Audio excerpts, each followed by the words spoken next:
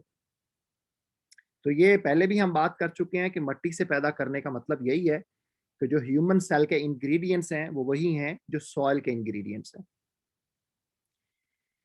پھر یہی نہیں کہ انسان کو صرف اللہ نے پیدا کیا، اس کے رہنے کے لیے اللہ کہہ رہے ہیں کہ میں نے اس کی نشانیوں میں سے آسمانوں اور زمین کی پیدائش کی، اور اس کی نشانیوں میں سے پھر اللہ نے صرف یہی نہیں ہے کہ زمین اور آسمان کو بنا دیا، بلکہ رات اور دن کا جو ہے انتظام بھی اللہ نے کر دیا، اور تمہارا اس کے فضل کو تلاش کرنا ہے۔ یقیناً اس میں بہت سی نشانیاں ہیں ان لوگوں کے لیے جو سنتے ہیں۔ پھر اللہ تعالیٰ فرماتے ہیں کہ بھائی رہنے کے لیے جو ریسورسز ہیں اس کا انتظام بھی کیا ہے میں نے، اور اس کی نشانیوں میں سے یہ ہے کہ وہ تمہیں بجلی کی چمک دیتا ہے، خوف کے ساتھ بھی اور طمع کے ساتھ بھی، اور آسمان سے پانی برساتا ہے، پھر اس کے ذریعے سے زمین کو اس کی موت کے بعد زندگی بخشتا ہے۔ یقیناً اس میں بہت سی نشانیاں ہیں ان لوگوں کے لیے جو عقل سے کام لیتے ہیں۔ تو اب اللہ کہہ رہا ہے کہ تمہیں پیدا کرنے سے لے کے تمہارے رہنے کا بندوبست کرنا اور تمہارے رہنے کے لیے جتنے بھی ریسورسز چاہیے ہیں یہ سارے کام تو میں کر رہا ہوں۔ اللہ ہی ہے جس نے تم کو پیدا کیا، پھر تمہیں رزق دیا، پھر وہ تمہیں موت دیتا ہے، پھر وہ تمہیں زندہ کرے گا۔ کیا تمہارے ٹھہرائے ہوئے شریکوں میں سے بھی کوئی ایسا ہے جو ان میں سے کوئی کام کرتا ہے؟ بھئی جب یہ سارے کے سارا دنیا کا نظام چلا ہی میں رہا ہوں، اللہ کی ذات کہہ رہی ہے، تو پھر جن لوگوں کی تم پوجا کر رہے ہو یا جنہیں تم جو خدائی میں شریک ٹھہرا رہے ہو وہ کس بنیاد پہ ٹھہرا رہے ہو؟ یہ اللہ نے بڑی زبردست یہاں پہ دلیل کے ساتھ یہ بات پہنچائی۔ پھر آخرت کا تیسرا جو ہمارا اور آخری مین تھیم کا سبجیکٹ ہے وہ آخرت کے حوالے سے ہے۔ اللہ ہی خلق کی ابتدا کرتا ہے، پھر وہی اس کا اعادہ کہتے ہیں کہ ایک کام جو ہے اس کو بار بار کرتے چلے جانا، پھر اسی کی طرف تم پلٹائے جاؤ گے، اور جب وہ ساعت برپا ہوگی جس دن مجرم حق تک رہ جائیں گے، ان کے ٹھہرائے ہوئے شریکوں میں کوئی ان کا سفارشی نہ ہوگا، اور وہ اپنے شریکوں کے منکر ہو جائیں گے۔ پھر اللہ تعالیٰ آیت نمبر 19 میں پھر فرماتے ہیں کہ وہ زندہ میں سے